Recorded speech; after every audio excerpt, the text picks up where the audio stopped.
గోదావరి ఖనిలో కూల్చివేతలను నిరసిస్తూ బాధితులకు అండగా మాత్రం బీజేపీ మద్దతు తెలుపుతూ ఈరోజు నిరసన కార్యక్రమంలో పాల్గొన్నారు. ఈ నిరసన కార్యక్రమానికి రామగుండం బీజేపీ నియోజకవర్గ ఇన్ఛార్జ్ అందులో సంధ్యారాణి పాల్గొన్నారు.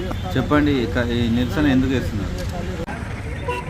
సిరిశెట్టి మల్లేష్ అన్న జీవన ఆధారమైన షాపుని కూల్చేసి ఆ కుటుంబాన్ని నడి రోడ్డు మీద పడేసినటువంటి కాంగ్రెస్ పార్టీ రామగుండం ఎమ్మెల్యే రాజ్ ఠాకూర్ మక్కాన్ సింగ్.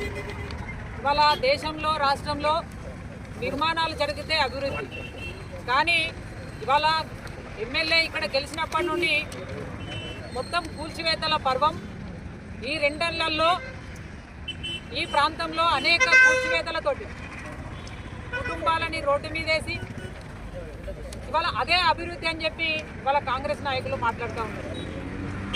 ఒకటి మాత్రం ఇవాళ అర్థమైంది ఏంటంటే, ప్రజలందరూ కూడా ఇవాళ కనకపు సింహాసనం మీద శునకాన్ని కూర్చోబెడితే ఏ రకంగా దాని బుద్ధి చూపెడుతుందో, ఇవాళ రౌడీ గుండా అని తెలిసి కూడా వారి మొసలి కన్నీళ్ళు ఇవాళ ఎమ్మెల్యే నీ భార్య నీ కుటుంబం మొత్తం వచ్చి మొసలి కన్నీళ్లు పెట్టుకుంటే అయ్యో పాపం అని ఇవాళ రామగుండం ప్రజలు ఓట్లేసి నిన్ను గెలిపిస్తే ఇవాళ నీ బుద్ధి చూపెడతా ఉన్నావు.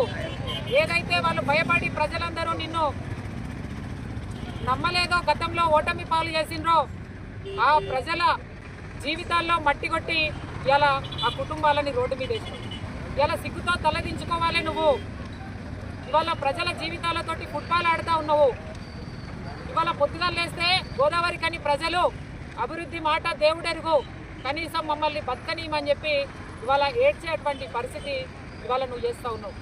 కాబట్టి అలా ఖబర్దార్ ఎమ్మెల్యే, ఈసారి బాధిత కుటుంబాలందరి తరఫున మేము హెచ్చరిస్తూ ఉన్నాము. వెంటనే మల్లేష్ అన్నకు న్యాయం చేయాలి, ఈ షాపు పునర్నిర్మాణం చేయాలి. అదే రకంగా ఇవాళ నువ్వు చేయకపోతే బాజాప్తా నీ క్యాంపు కార్యాలయం ముట్టడి చేస్తాము భారతీయ జనతా పార్టీగా మేము హెచ్చరిస్తూ ఉన్నాము. ఇవాళ ప్రజలందరినీ కూడా నేను కోరుతా ఉన్నాను, బాధితులందరినీ కూడా. ఇవాళ గోదావరి కని అంటే చైతన్యాల గడ్డ. ఇది తెలంగాణ ఉద్యమమైనా, ఇంకా ఏ ఉద్యమమైనా, కార్మికుల ఉద్యమమైనా గోదావరి కని చరిత్రలో ముందుంటుంది. కానీ ఇవాళ మీ బాధను చెప్పుకోవడానికి కూడా కనీసం నోరు తెరవలేదు, తెరుస్తలేరు ఇవాళ. కానీ బాధితులందరినీ కూడా నేను బయటికి రమ్మని చెప్తా ఉన్నాను. భారతీయ జనతా పార్టీ మీకు అండగా ఉంటుంది, మీకు మద్దతునిస్తాము. కాబట్టి అందరూ కూడా ఈ అక్కను ఆదర్శంగా తీసుకోవాలి, లలితక్కను. మీరంతా కూడా బయటికి రావాలి, నోరు విప్పాలని చెప్పి ఈ సందర్భంగా తెలియజేస్తూ ఎమ్మెల్యేని మేము డిమాండ్ చేస్తూ ఉన్నాము. వెంటనే మల్లేష్ అన్న కుటుంబానికి వాళ్ళ క్షమాపణ చెప్పి న్యాయం చేయాలని చెప్పి సందర్భంగా డిమాండ్ చేస్తూ ఉన్నాము. ఇవాళ ఇక్కడ పేదోళ్ళు బతకద్దు, పేదోళ్ళ ఇండ్లు కూలుస్తావు, పేదోళ్ళ గుళ్ళు కూలుస్తావు, ఇవాళ అదే అభివృద్ధి అని చెప్తావు. ఇవాళ ఒకటే అడుగుతా ఉన్నాం, ఇవాళ ఎమ్మెల్యేను నువ్వు బూడిగలో లక్షల కోట్లు ఇవాళ మింగుతా ఉన్నావు, మేము అడుగుతలేము.